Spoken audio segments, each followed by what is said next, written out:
Good morning, welcome back to our channel. We're here in Costa Rica today, and we're going to be heading to the Monteverde hike. We're going to try to do the little national park. I think it's a national park. Cloud forest. Yeah, so we're going to do a national park hike in their cloud forest, but we're going to go grab breakfast first here at the Hotel Belmar, and then we're going to pack up and head over to the national park. We're here at breakfast. I got the avocado French toast and Ben got the Caribbean French toast. Caribbean French toast sounds really good.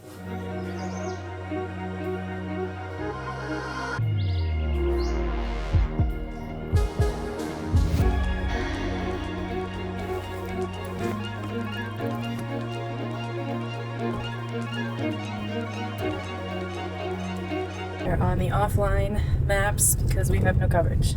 Pro tip. Download maps. Download maps before you come. Made it to the bus. Seats are small. Yeah.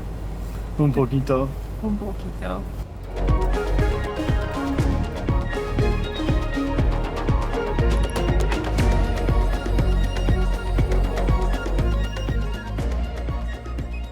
I feel like the camera doesn't really do it justice. It's like really hard to see it. Like when you look in the back of the camera, it doesn't look as pretty as it does in real life. Like this is a very green, very dark and moody forest. But then like when you look in the back of the camera, it makes it look like, I don't know, like a light brown. So maybe I can see if I can like color grade it to get it correct. But we're trying to look up. We've arrived. It's definitely a little bit busier than I expected, but I was warned that this is definitely a lot busier of a tourist attraction than others. All right, we'll keep looking for animals.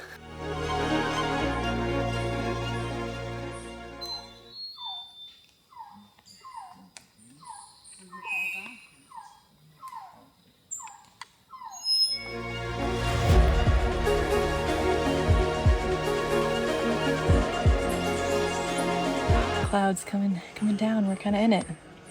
Yeah, we are. It's all right there. This forest is incredible. It's pretty hard to film with the camera on your shoulder with one hand, but I think we're making it work.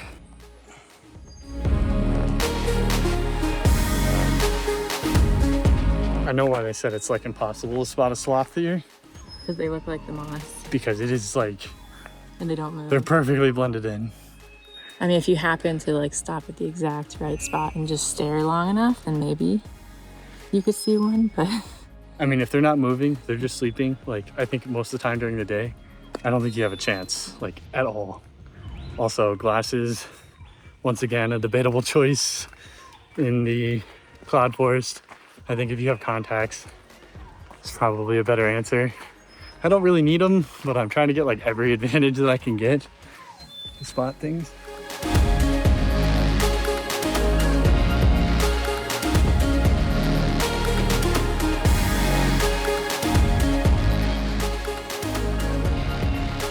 Really crazy. This jungle is crazy. It's like nothing I've ever seen before. Reminds me of Tarzan. Yeah, this is definitely one of those places that you could do twice. Like once going around just looking up, and then once going around like looking down. That's the hard part about this. Like, Yeah, you can't look everywhere at once. yeah, because you're like trying to look down to see if there's anything like beneath you, or you're trying to look up to see if there's like anything in the canopy above you. It's very difficult to do both because you just feel like you're looking constantly in every different place. Okay. Yes. I thought they were altitudes. I didn't realize that they were... They are not. They're the length of the run. Oops. Well, that's not bad. Because you're like, oh my gosh, we're going to have to climb so far. Well, I thought... you know... And I'm like, no. I like to judge my hikes by how steep they are, so... You don't want to... We are not prepared for a summit hike. We only have one bottle of water between both of us, so... We are in the cloud right now. We went up to like a lookout point, and we just saw this bird that was like... I thought it was a monkey at first. But it like, when it flies, it like does this thing with its wings, and it sounds like it's just like tumbling through the trees, or like it's clacking its beak or something. It's very loud. It's very dinosaur-like.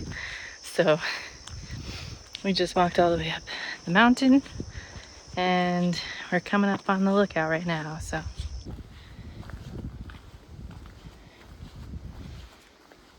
I don't think we can go any further. I'm seeing red tape. Oh no. So is this the lookout with the, Yep. huh, not much of a view, is there? It's spots. It's probably not a good idea to go past that. I can see the headlines now. Danger. Danger, yeah, so unfortunately we don't get to see the lookout today. So I think we're gonna start heading back. We're gonna walk a different trail on the way back, so if we see anything interesting, of course we'll film it. We're gonna head back to that entrance area, and then I think we're going to take the bus back down to our car, and then at some point we have to get lunch today. So either we're going to take the car back to the hotel, dump all of our stuff, and then go to the supermarket and try to get something to eat, or Might just pick up some snacks and some stuff for maybe lunch and dinner tonight, because we have been eating out and nice dinners since we got here. Yeah. So we're gonna try to save a little money that way. also for any of my, I guess, photographer friends or videographer friends, filmmakers, etc. If you are planning on coming here, I definitely recommend a telephoto lens. I brought my 200 to 600 because that's pretty much the only telephoto that I own anymore. But I think you could probably get away with a 70 to 200 for most things. I think the 100 to 400 would probably be like the best that I would bring at this point. It's probably fit everything because things aren't like too far away. I guess if you had like a 70 to 200 and a 2x converter, that would probably work pretty well as well.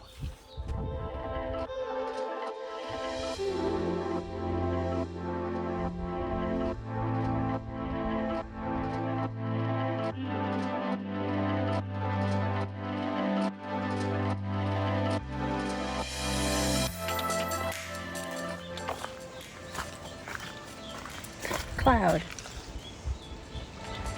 really is a cloud forest. Just in case you thought they were like joking. Maybe if we had come up this way first, we might have gotten a glimpse and then went back the other way. Well, the clouds do seem to move. Like, if you're patient enough, they do eventually like break, but only for a few seconds. I'm really glad we didn't go up this way because it's super steep. And I feel bad for those going up. We might have the same thing on the other side, darling. Sure.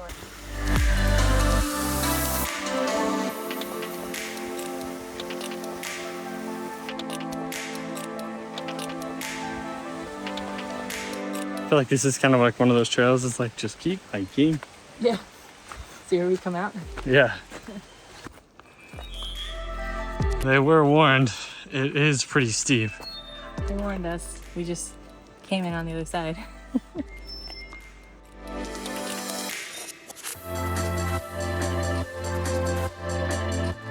Well, I think that explains why we haven't heard any frogs or seen any frogs. I've been looking though. Hopefully we'll see some. That sign does not give me confidence. Unfortunately, it's not a good thing. So we just learned a bit of an incredible fact that a lot of this area in Monteverde, in the reserve or conservation area, it actually used to be a giant field where cows used to graze. So all of this plant life and forest is like less than 40 years old, which is just absolutely insane to think about that. I mean, some of these trees are like 8-10 feet in diameter, so that's kind of crazy to me. Maybe they were there, but yeah, I mean, they were saying that if you were standing on the edge, like where we are right now, we would have looked down and seen just a bunch of cows grazing in an open field. I'm sure there was some trees, but they said they put a lot of effort into attempting to regrow this forest. And so this is just one giant conservation area, which is incredible to think. I mean, they're all, and the other thing they mentioned is all of these are like fast growing plants, which is why we see so many of them. But there's also like slower, longer growing plants that there's not that many of in here. So, yeah, explains a lot. fun facts. Do you want to say it? Fun facts. With Ben and Kayla. All right, so I think we made it out of the forest here. I think we made it out of the forest here. But we're gonna wait for the bus to come pick us up. Once the bus comes pick us up, I think we're gonna go back to the hotel, drop off some stuff, and then go out and try to find something to eat. And then supermercado. So we'll see what we can do.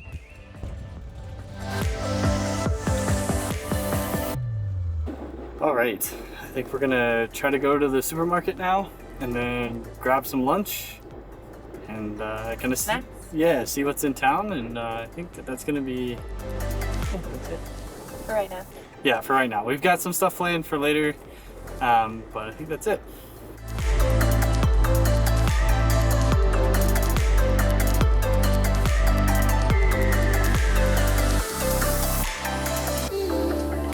We're here at Sabor Tico for lunch. I actually don't know what I got. They were out of what I was going to get, which was the rustic chicken. I got the rustic chicken.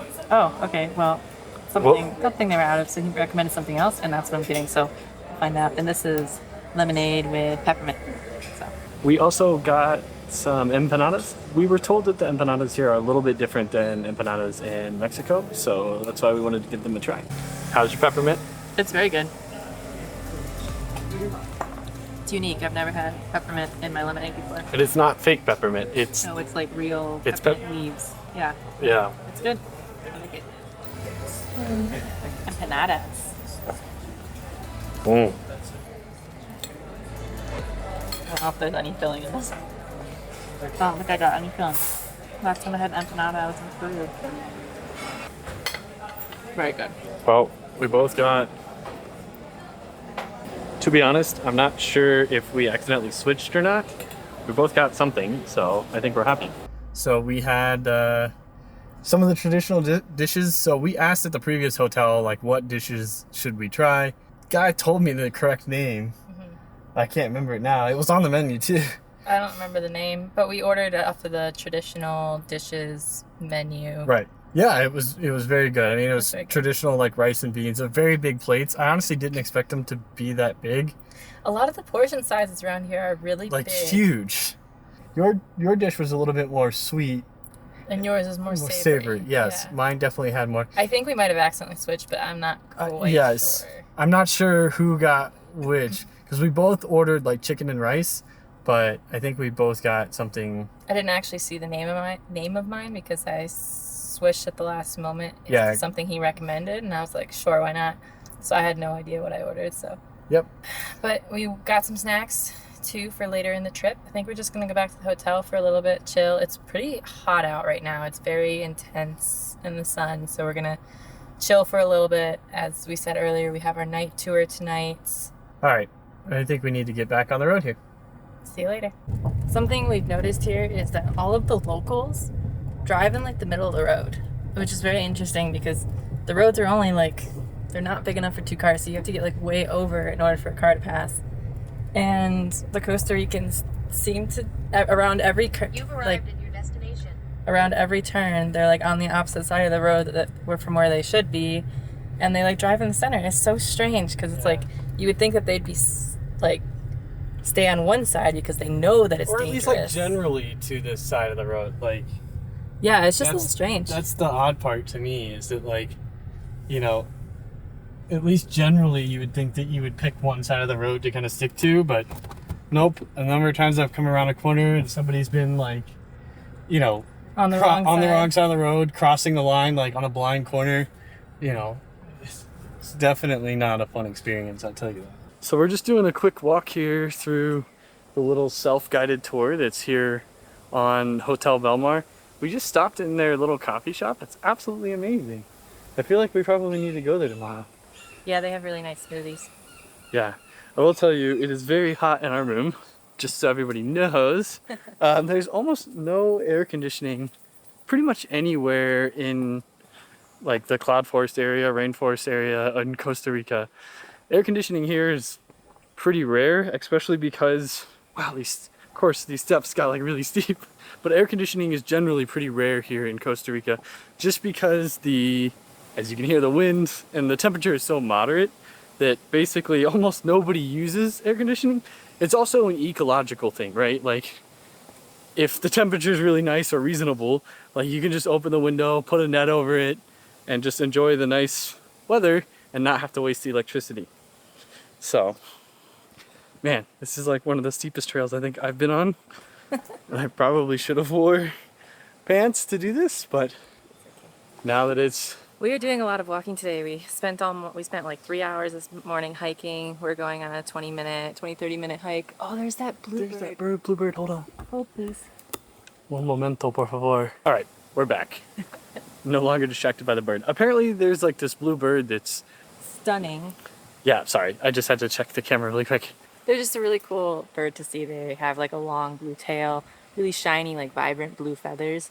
And someone told us about it this morning, so it was kind of cool to see it. We've seen it twice today, actually, near the hotel. So. Interestingly enough, both times that we've seen it has been near the hotel and not in Monteverde. We've seen so much more wildlife near the hotel than we have on our hikes, which is kind of ironic. But yeah. So also, we spent a few hours this morning hiking. We're on a hike right now for like 30 minutes, and then we have a 2-hour night walk tonight, some more hiking. We're gonna be hiked out today. For sure. So yeah. I think we're doing more hiking tomorrow morning, and then like a farm walk, so yeah. We're getting our steps in. So for sure, yeah. If you're like interested in coming to Costa Rica, definitely try to be reasonably fit and try to be in some shape to do hikes. The hikes aren't necessarily very long, but there is a lot of mountains and you are at altitude, so expect like at least 5 kilometers or like 3 to 5 miles of hiking a day. You think that's right? Yeah, I mean obviously you can reduce that if you're in control, but I think unpleasant is a bit of an understatement there. I think it's quite thorny and would not enjoy that.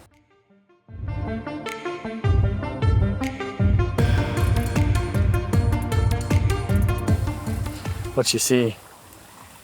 Lots of green, lots of plants. It's really incredible. I mean, there's so much in this forest. It's just insane. It's plants on top of plants. I will say that I feel like I'm overusing certain words like incredible, amazing, wonderful. Like, I feel like I'm just like spouting out like amazing constantly. The camera really doesn't do it justice here. I think part of the reason is that it's actually really dark here. When you get underneath the like cover of the canopy, it gets really dark. And so like there's very like small like gradations of colors. Like it's very contrasty, which I think the camera has a lot of trouble actually picking up on. I will say that it is very tough being a beginner photographer in like a rainforest. It's very tough to get your settings correct. And I am a beginner photographer, so. Yeah, video is very hard as well, especially like trying to get like any reasonable like colors and like exposures and like that, 180-degree shutter rule, like very difficult. You're definitely gonna need NDs if you're doing that kind of thing. Whoa. And the rocks are slip.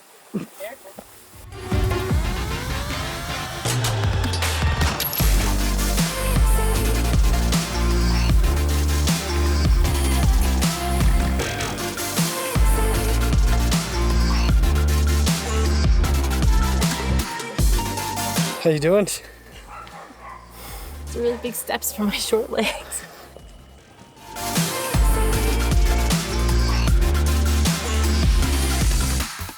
All right, so we have just arrived here at the night walk tour. It's at the Monteverde Wildlife Refuge, so it's at 5:30. Sun goes down at around 6, so we should get to see some animals, hopefully, and maybe get some photos. So yeah, you probably won't see us talking a lot over there because we'll have a guide, but hopefully you'll see some footage, and we'll talk to you when we get back to the hotel. So we just got back to the hotel and from our night walk, which you've seen footage of, and it was totally worth it. We didn't get to see any of like the big mammals like sloths or monkeys, but those are pretty rare, to be honest. Like they're not as common now. We were told sloths are more common, but our guide was really great. His name was Justin, and we went with the Monteverde Wildlife Refuge. Great choice. I mean, it was so much fun. We saw all different types of like insects, and we saw the scorpions, the tarantulas, things that you probably didn't see. We saw a couple vipers. I tried to get some shots of the vipers, but to be honest, they were pretty far away, and I didn't want to take any time to like change out my lens to try to get them. I mean, Ben almost got taken away by army ants. Yes, I did. Nice one. Yeah, we went there for cupping season. Whoa. You good, buddy? Yeah, I just got tons of them all over me. Yeah. I shouldn't have stopped. I think you're right. Uh-huh. Ah, freedom. Did they bite? They do. The leafcutter ants, we got to see pretty much like the whole. So we saw like them carrying the leaves, and they can carry them like up to a few hundred meters. And we saw their massive ant mound, and we saw like the soldier ants. And if you don't know, like the leafcutters, like they Feed the work. fungus. They feed a fungus. So like they work for this fungus, and this fungus provides them with food, right? Yeah. But we had like It was crazy facts today about leafcutter ants, and we also learned we saw that entire life cycle. Like they created very long lines that highways. little ant highways that went all the way back to the hive, I guess, or The mound. Yeah, we saw a few really big spiders. Like the wolf spider was a good 4-inch. The wandering spider. I think your mind makes spiders look bigger than they actually are. I mean, the wolf spider was big, but I don't feel like he was like. The wandering spider was smaller. Yeah. Oh, something that was really cool that I don't think we got footage of was the bioluminescent wood. A root. So how much bioluminescence we have here? A lot. How do we find it? Simple. Turning the light off. That's the only way. So there's no way I could have catched Yeah. that. it's due to a fungus, but we turned off all our lights and we let our eyes adjust, and we were looking for all of the bioluminescent wood that's in the forest, and it was pretty cool. Mhm. I've never seen bioluminescence in the wild before, so that was quite cool to see. Yeah, I would definitely recommend. I think if you're coming to Costa Rica, it's definitely I don't want to this kind of sounds bad, but it's not bad. It's like a tour heavy economy. So if you are interested in learning more about Costa Rica, more about the environment, more about any of these things, definitely get a tour guide. We are trying to kind of balance. We don't want to get a tour guide for everything that we do because we still want to be able to go and explore things on our own, but we have tried to get tour guides in places where we think that it makes the most sense to do that. One of the things that was recommended to us was, hey, go do a night tour at least one night while you're in Costa Rica, and 100% get a tour guide because you will not be able to spot anything, and you'll learn so much by getting a tour guide. Yeah, cool. It's very cool, yeah. Oh, wow.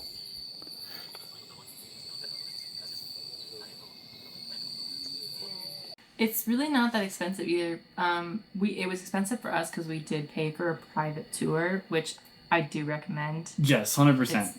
It's just so much better when you have a private tour. But I think if it's not something you can afford, then it's not a big deal because the groups really aren't that big. No, they're only six. And it was six like people. $13 a person when you're not in a private group. Right. Which is not bad at all. Which is actually pretty cheap compared to a lot of other things in Costa Rica. I don't know. Maybe this is just the way that we travel, but I like to have a somewhat of a personal interaction with the tour guides, just so that I can learn more about Costa Rica. I can learn more about things from a local perspective, because that's kind of one of the big things that I like to do is I try not to make assumptions going in, and I try to learn from the people that live here every day.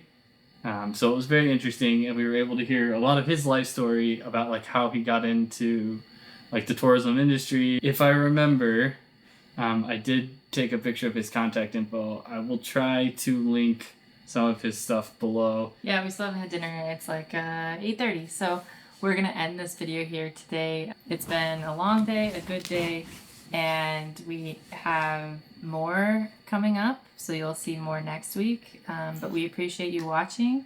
And if you like this content, please like this video and subscribe if you haven't already to tune into some of our stuff next week. We're not nearly done with the trip yet, so I think we have some interesting stuff planned too. I think tomorrow we're going to try to do a farm tour. sustainable farm. But it's all about sustainability and how they've kind of operated their farm. But we're going to be able to see a lot of the things that make Costa Rica unique, like the coffee and the sugar cane. I won't give it all away, but tune in next week for that. All right. All right. We'll see you on the next one.